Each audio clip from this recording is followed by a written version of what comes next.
Yellow guys, jumpa lagi di Pojok Seram.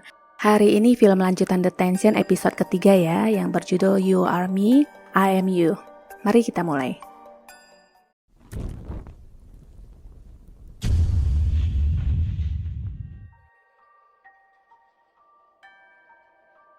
Suatu pagi, Yun Sang dipanggil untuk pemeriksaan tas rutin sebelum masuk kelas.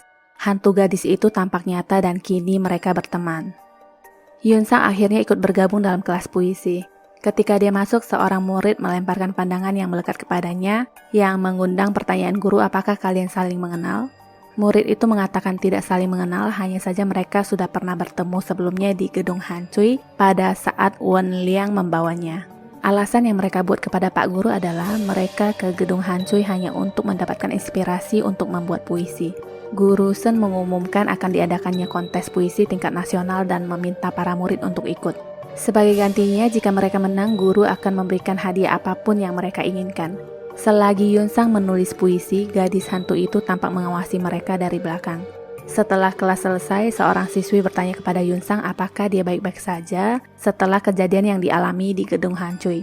Yun Sang menjawab dia merasa hantu gadis yang berada di gedung itu benar adanya karena dia mengaku semakin baik dalam menulis. Mendengar pengakuan itu, semua siswi terpaku kepadanya dan Yun Sang lalu merubah pernyataannya dengan berkata hanya bercanda. Sewaktu Yun Sang pulang, gadis hantu itu ikut bersamanya. Hantu gadis itu bernama Juisin. Dia tampak melihat-lihat seisi rumah dan rumah itu tampak berubah sesuai dengan masanya dulu.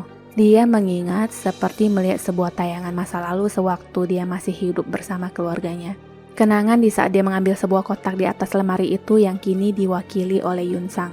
Sebuah kotak yang berisikan lembaran beberapa foto, sebuah buku yang berjudul Walden, dan buku diary.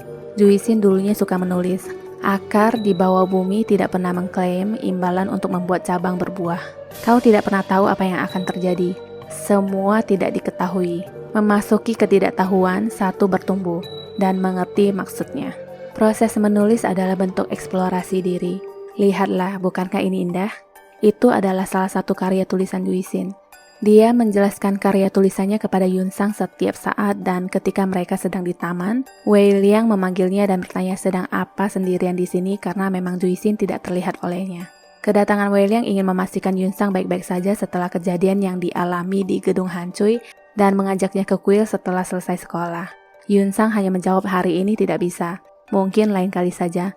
Wei Liang lalu memberikan jimat pelindung kepada Yun Sang, tapi setelah itu dia mengharuskan Yun Sang untuk bisa segera berkunjung ke kuil. Yun Sang menolak pemberian itu dan mengutip omongan Wei Liang yang pernah mengatakan bahwa dia tidak percaya akan kehadiran hantu. Tidak pernah melihat dan orang hanya menakuti diri mereka masing-masing, lalu berjalan pergi. Di tempat lain, Paman Wei tampak kembali merapikan nisan seseorang. Wei Liang menghampiri Paman Wei dan menanyakan apakah nama orang yang tertulis di nisan itu adalah kerabatnya di mana Paman Wei sering terlihat mengunjungi tempat itu. Paman Wei menjawab itu hanya teman sekolahannya dulu. Di kelas di mana semua murid sedang beristirahat, Yun Sang dengan asiknya menulis dan tersadar bahwa Inspektur Bai sedang berdiri di sampingnya. Dia pun digiring ke ruang pengakuan untuk menerima hukuman. Juisin berkata, jika kau mau, aku bisa membuatnya menghilang sekarang juga. Ini adalah kesepakatan yang kita buat. Aku bisa membantumu. Yun Sang hanya menggeleng. Untungnya Pak Guru Sen datang dan menyelamatkannya. Alasan Inspektur Bai menghukumnya karena Yun Sang menulis puisi di saat istirahat. Pak Guru Sen mengatakan itu atas arahannya, tetapi Inspektur Bai yang kaku itu tidak peduli dengan mengatakan peraturan tetap peraturan. Guru Sen lalu membantahnya, ini adalah sekolahan bukan militer. Dalam perdebatan itu, kepala sekolah datang dan menanyakan apa yang terjadi. Inspektur Bai lalu berkata, Guru Sen Hua memihak siswi yang telah menyalahi aturan.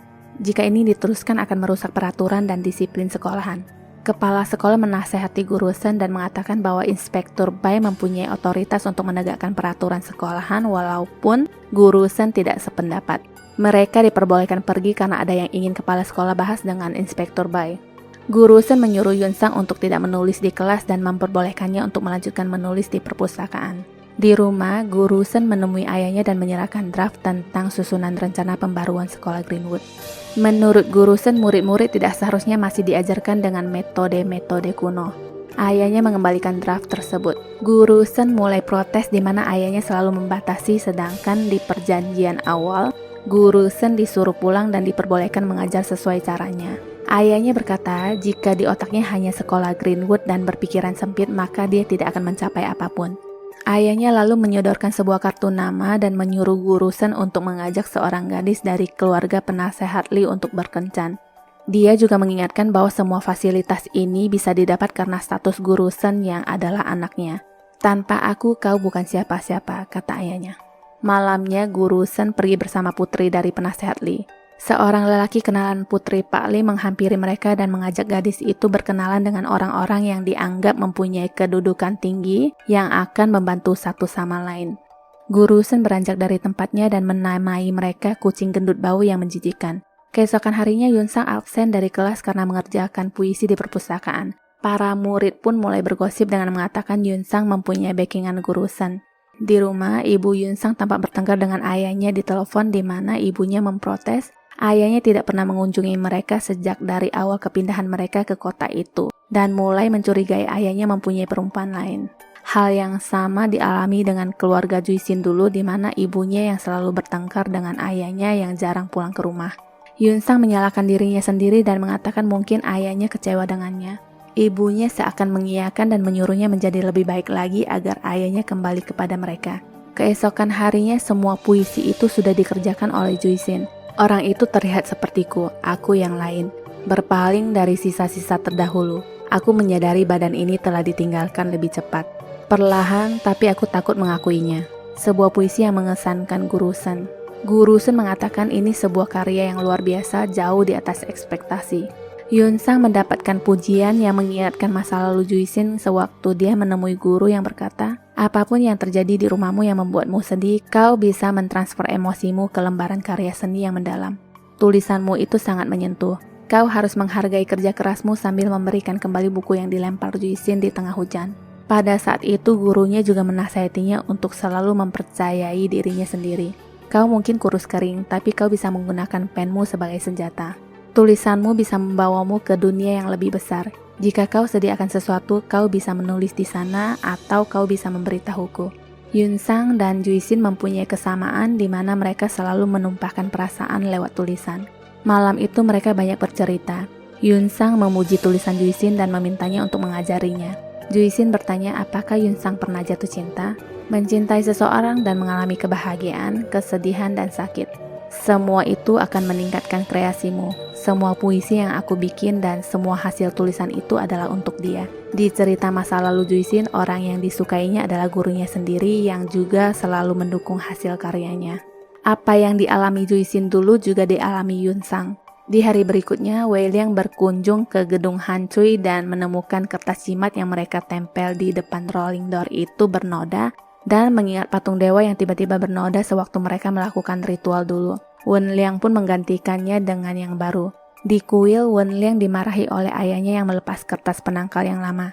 Wen Liang menanyai ayahnya apa yang terjadi di gedung Han Cui sebelumnya. Ayahnya hanya menjawab jangan suka ngomongin hal itu. Kau boleh melakukan apa saja asal tidak berkata yang tidak-tidak. Lagian kita sudah melakukan tugas kita, selebihnya bukan lagi urusan kita.